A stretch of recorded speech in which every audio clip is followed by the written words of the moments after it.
Assalamualaikum warahmatullahi wabarakatuh.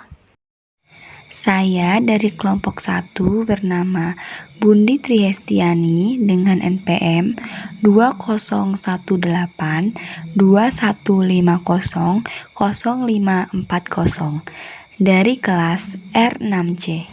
Yang terhormat dosen pengampu mata kuliah Semantik Bahasa Indonesia, Bapak Irwan Siagian MPD.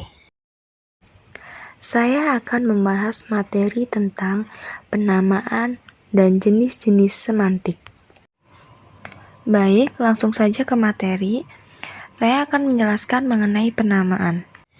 Menurut KR tahun 2013, halaman 43, penamaan adalah proses perlambangan suatu konsep yang mengacu kepada suatu referen atau acuan yang berada di luar bahasa.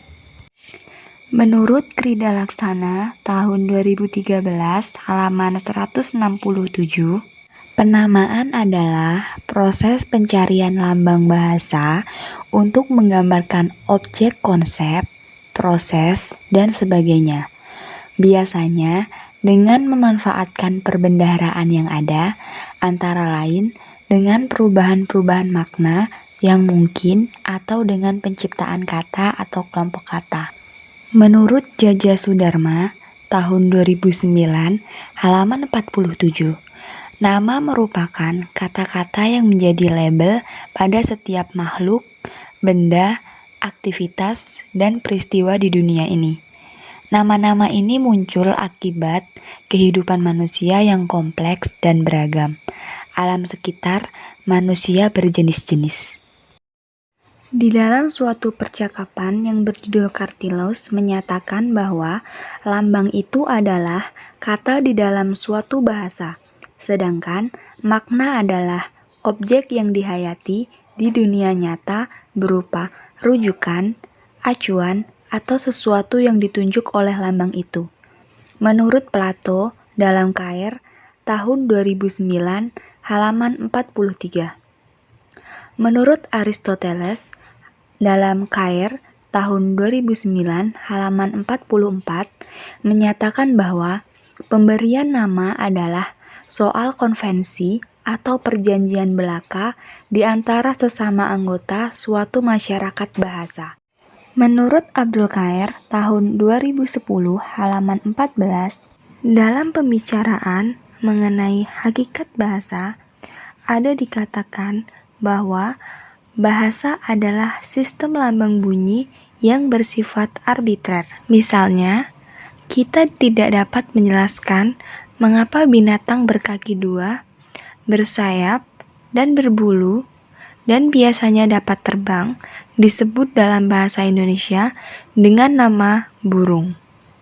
Dan buku nama lain, misal ngurup atau bungur.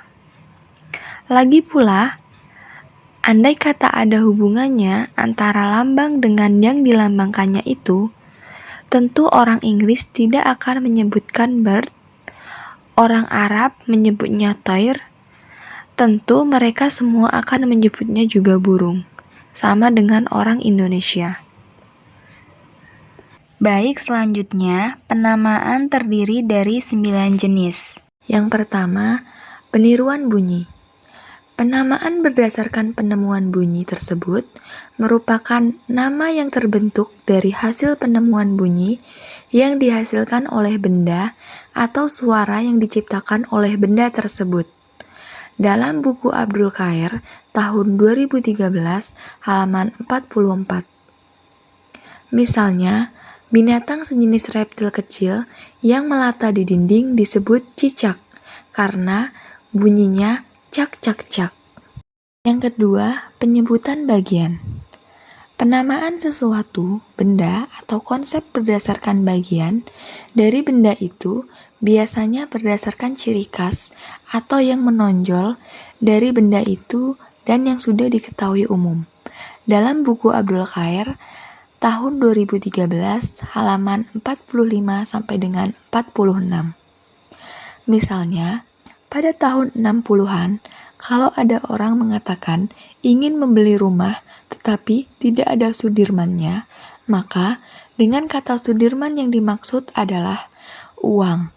Karena pada waktu itu, uang bergambar almarhum Jenderal Sudirman. Sekarang, mungkin dikatakan orang tidak ada Soekarno-Hattanya, sebab uang kertas sekarang bergambar Soekarno-Hatta, lembar 100.000. Yang ketiga, penyebutan sifat khas. Penamaan berdasarkan sifat khas yaitu penyebutan suatu benda yang didasarkan pada salah satu sifat yang khas atau yang paling menonjol. Hal ini termasuk peristiwa semantik karena dalam peristiwa itu transposisi makna dalam pemakaian yaitu perubahan dari kata sifat, kata benda. Di sini terjadi perkembangan yaitu perubahan ciri makna yang disebut dengan kata sifat itu mendesak kata benda karena sifatnya yang sangat menonjol, sehingga kata sifatnya menjadi kata bendanya. Dalam buku Abdul Khair tahun 2013 halaman 46. Misalnya, pada anak malas sehingga disebut si malas. Yang keempat, penemu dan pembuat. Penamaan berdasarkan penemu atau pembuat adalah pemberian nama suatu benda yang diciptakan sesuai dengan penemu, pabrik pembuatannya, atau nama dalam sebuah peristiwa sejarah.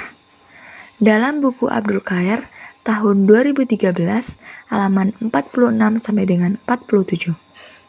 Misalnya, ikan mujair atau mujair yaitu nama jenis ikan air tawar yang mula-mula ditemukan dan diternakan oleh seorang petani yang bernama Mujair di Kediri, Jawa Timur.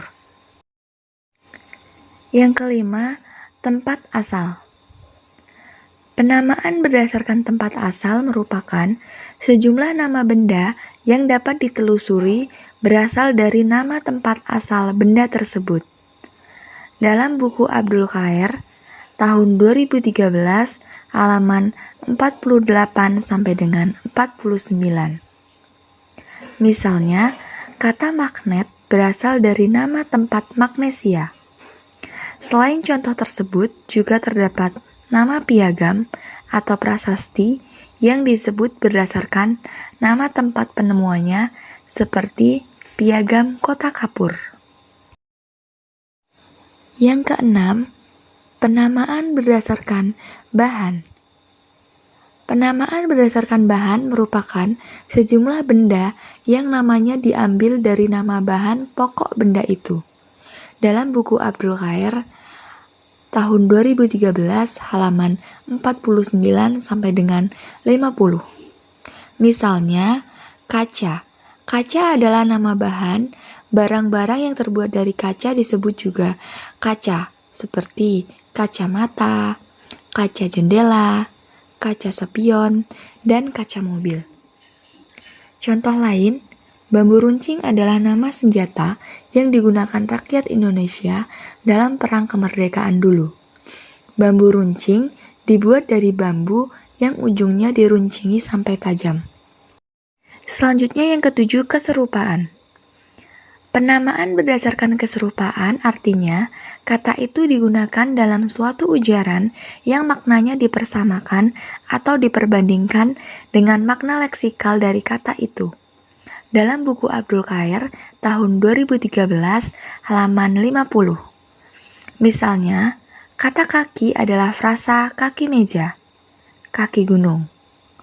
Contoh lain, kata raja pada masa Raja Minyak. Raja adalah orang yang paling berkuasa atau paling tinggi kedudukannya di negaranya. Yang kedelapan, pemendekan. Penamaan berdasarkan pemendekan merupakan perkembangan bahasa terakhir ini banyak kata dalam bahasa Indonesia yang terbentuk sebagai hasil penggabungan unsur-unsur huruf awal atau suku kata dari beberapa kata yang digabungkan menjadi satu. Dalam buku Abdul Khair tahun 2013 halaman 51. Kata-kata yang terbentuk dari hasil peningkatan ini lazim disebut dengan akronim Kata-kata yang berupa akronim ini dapat ditemui hampir dalam semua bidang kegiatan. Misalnya, KONI berasal dari Komite Olahraga Nasional Indonesia. Contoh lain yaitu rudal, berasal dari peluru kendali. Kemudian, Lemhanas, berasal dari Lembaga Pertahanan Nasional. Yang terakhir atau yang ke-9, penamaan baru. Penamaan berdasarkan penamaan baru dibentuk untuk menggantikan kata atau istilah lama yang sudah ada. Kata-kata atau istilah-istilah lama yang sudah ada itu perlu diganti dengan kata-kata baru atau sebutan baru karena dianggap kurang tepat, tidak rasional, kurang halus, atau kurang ilmiah. Dalam buku Abdul Khair tahun 2013 halaman 52. Proses penggantian nama atau penyebutan baru masih terus akan berlangsung sesuai dengan perkembangan pandangan dan norma budaya di dalam masyarakat. Misalnya, pada kata wisatawan digunakan untuk menggantikan kata turis. Baik, materi selanjutnya yaitu jenis-jenis semantik. Yang pertama, semantik behavioris. Semantik behavioris adalah kajian semantik yang mengkaji proses pemahaman makna melalui pengalaman dan datanya ada. Penganut pandangan behavioris tidak terlalu yakin dengan istilah-istilah yang bersifat mentalistik, berupa mind, konsep, dan idea. Tidak ada perbedaan esensial antara tingkah laku manusia dan hewan, mementingkan faktor belajar dan kurang yakin terhadap faktor-faktor bawaan, serta mekanismenya atau determinansinya. Dalam jurnal Suryanti Nafinuddin tahun 2020 halaman 7. Contoh, ibu menyuapkan makanan pada si bayi. Pada contoh itu bisa kita jelaskan bahwa sebelum ibu menyuapkan makanan pada si bayi, terdapat banyak proses dalam menyiapkan makanan yang akan disuapkan kepada si bayi. Yang pertama, misalnya menyiapkan bahan-bahannya, mengolah makanannya, lalu yang terakhir baru menyuapkan makanan pada si bayi. Yang kedua, semantik deskriptif. Semantik deskriptif adalah kajian semantik yang khusus memperhatikan makna yang sekarang berlaku. Makna kata ketika kata saat pertama kali muncul tidak diperlihatkan. Dalam jurnal Suryanti Nafinuddin tahun 2020 halaman 8. Contoh, dalam bahasa Indonesia ada kata juara yaitu orang yang mendapat peringkat teratas dalam pertandingan tanpa memperhatikan makna. Sebelumnya yaitu pengatur atau pelerai dalam persambungan ayam. Yang ketiga, semantik generatif. Semantik generatif adalah kajian semantik yang menelaah tata bahasa struktur dalam yang berupa struktur semantik dan struktur luar yang merupakan perwujudan ujaran. Kedua struktur ini dihubungkan dengan suatu proses yang disebut transformasi. Dalam jurnal Suryanti Nafinuddin tahun 2020 halaman 8. Contoh, ayam itu siap untuk makan pagi. Kalimat di atas ini dapat berarti bahwa ayam itu siap untuk makan sesuatu waktu pagi, atau ayam itu siap untuk dimakan pagi. Yang keempat, semantik gramatikal. Semantik gramatikal adalah kajian semantik yang khusus mengkaji makna yang terdapat dalam satuan kalimat. Dalam jurnal Suryanti Nafinuddin tahun 2020 halaman 8. Contoh, masih duduk. Kakak sudah tidur. Yang kelima, semantik leksikal. Semantik leksikal adalah kajian semantik yang lebih memuaskan pada pembahasan sistem makna yang terdapat dalam kata. Semantik leksikal tidak terlalu sulit. Dalam jurnal Suryanti Nafinuddin tahun 2020 halaman 8. Contoh, absurd.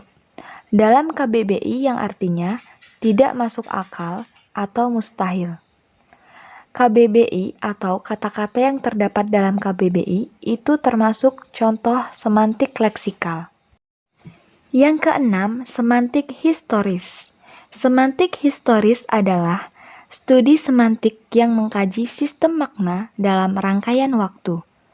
Studi semantik historis ini menekankan studi makna dalam rentangan waktu, bukan perubahan bentuk kata. Dalam jurnal Suryanti Nafinuddin tahun 2020 halaman 9. Contoh, bahasa Indonesia padi, bahasa Jawa pari. Fonem D dan R berkorespondensi. Yang ketujuh, semantik logika. Semantik logika adalah cabang logika modern yang berkaitan dengan konsep-konsep dan notasi simbolik dalam analisis bahasa. Dalam jurnal Suryanti Nafinuddin tahun 2020 halaman 9. Contoh, Darwin adalah seorang manusia dan semua manusia mati. Karena itu, Darwin mati. Dalam contoh tersebut, secara logika, memang semua manusia nantinya akan mati. Yang terakhir, kedelapan, semantik struktural. Semantik struktural adalah kajian semantik yang membahas struktur bahasa.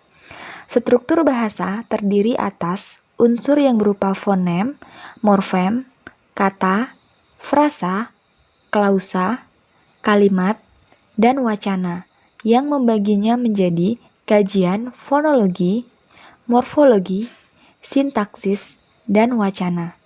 Dalam jurnal Suryanti Nafinuddin tahun 2020 halaman 9. Penganut strukturalisme berpendapat bahwa setiap bahasa adalah sebuah sistem, sebuah hubungan struktur yang unik. Contoh, adik sangat senang ketika dibelikan mobil-mobilan oleh ayah. Dalam pembahasan mengenai penamaan dan jenis-jenis semantik, kesimpulan yang dapat diambil yaitu penamaan adalah proses perlambangan suatu konsep yang mengacu kepada suatu referen atau acuan yang berada di luar bahasa. Pemberian nama merupakan konvensi atau perjanjian belaka di antara sesama anggota suatu masyarakat bahasa. Semantik merupakan disiplin linguistik yang menjadikan makna sebagai objek. Makna tersebut dikaji dari banyak segi, terutama teori yang berbeda dengan linguistik sehingga terciptalah jenis-jenis semantik. Sekian penyampaian materi dari saya mengenai penamaan dan jenis-jenis semantik. Terima kasih atas perhatiannya. Wassalamualaikum warahmatullahi wabarakatuh.